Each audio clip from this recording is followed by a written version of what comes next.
اللہ فرماتا ہے جس کی زندگی میں دین ہوگا ہم اس کو دنیا میں بھی کامیاب کریں گے اور آخرت میں بھی کامیاب کریں گے، جس کی زندگی میں دین نہیں ہوگا ہم اس کو دنیا میں بھی ناکام کریں گے اور آخرت میں بھی ناکام کریں گے۔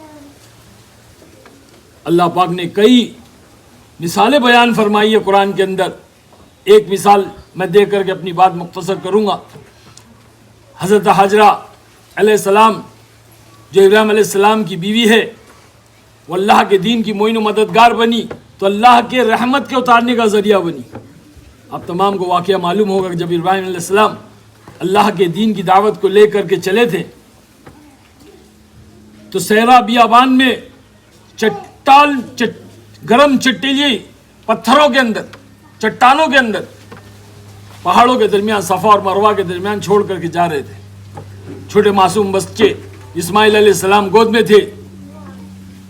90 سال کی عمر میں بچہ ہوا تھا ابراہیم علیہ السلام کو۔ بڑی دعاؤں سے، مرادوں سے اللہ نے کہا اس بچے کو اور بیوی کو چھوڑ دو یہاں صحرا میں، بیابان میں، اور چلے جاؤ ہمارے دین اسلام کی دعوت کو لے کر۔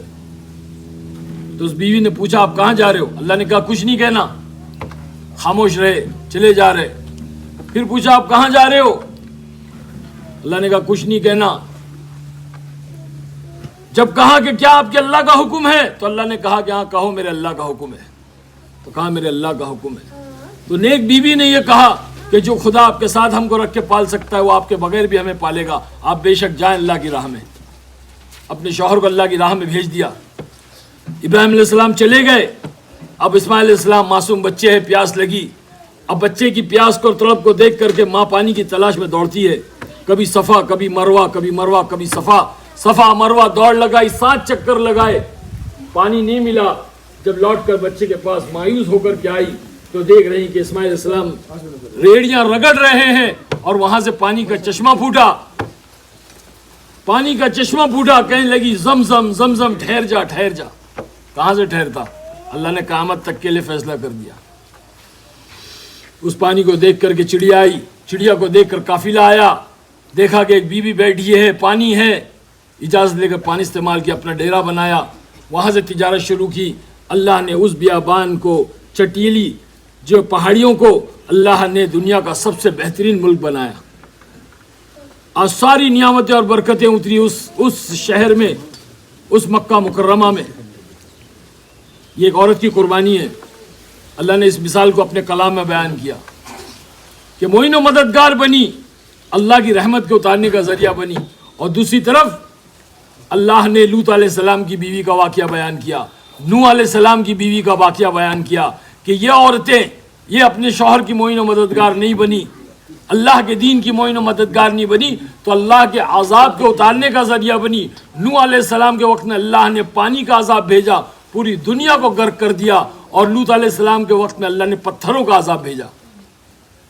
تو یہ 2 مثالیں اللہ نے قصہ اور کہانی کے لیے نہیں بلکہ ہم کو سمجھنے کے لیے دیا ہے کہ ہم ان کو پڑھ کر کے اپنے ایمان کو بنائیں اور ہمیشہ اللہ کے دین کے لیے متحد رہیں، اور جو اللہ کے دین کے لیے ہمیشہ تیار رہیں، اللہ کے دین کے لیے مر مٹنے کے لیے تیار رہیں، اللہ کی رحمت کا اتارنے کا ذریعہ بنے۔ ہم دعوت کی مبارک محنت کرتے ہیں جس میں مسورات کی جماعتیں بھی نکلتی ہیں، عورتیں بھی قربانیاں دے رہی ہیں، اللہ کے راستے میں چل رہی ہیں، 2 مہینے کے لیے، 40 دن کے لیے، 10 دن کے لیے، 3 دن کے لیے۔ اس طرح سے عورتوں کی جماعتیں اپنے شوہر کے ساتھ، اپنے محرم کے ساتھ، اپنے بھائی، اپنے بیٹے کے ساتھ، اپنے ابا کے ساتھ جماعتیں بنتی ہیں۔ دعا فرمائیں کہ اللہ اس علاقوں میں بھی جماعتوں کو بھیجے اور آپ لوگوں کا بھی نکلنا اللہ کے راستے میں آسان ہو جائے، دین سیکھیں اور لوگوں کو سکھائیں۔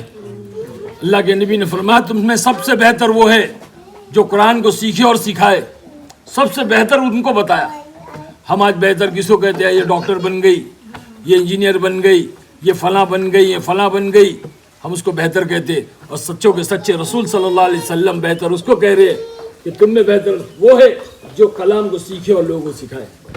تو ہم نیتیں کریں کہ انشاءاللہ اس مدرسے کے اندر ہم دین سیکھیں گے، ایمان سیکھیں گے، قرآن سیکھیں گے اور لوگوں کو سکھائیں گے، اور داعیہ بن کر کے، دین کی داعیہ بن کر کے ہم دنیا کے اندر زندگی کو بسر کریں گے، بلکہ زندگی کو گزاریں گے نہیں، زندگی کو سنواریں گے۔ اللہ نے زندگی سنوارنے کے اعتبار سے دی ہے، گزارنے کے اعتبار سے نہیں دی ہے۔ تو میرے بچیوں، اللہ پاک آپ لوگوں سے دین کا کام لے، آپ لوگ نیتیں کرے اور محنتیں کرے، کوشش کریں گے انشاءاللہ۔ اللہ پاک کہنے سننے سے زیادہ عمل کی توفیق عطا فرمائے، آمین۔ سبحان اللہ و بحمدہ، سبحانک اللہم و بحمدک، نشہد اللہ الہ الا انت، نستغفرک ونتوب الیک۔ سبحان ربک رب العزت عما یصفون، وسلام علی المرسلین، والحمد للہ رب العالمین۔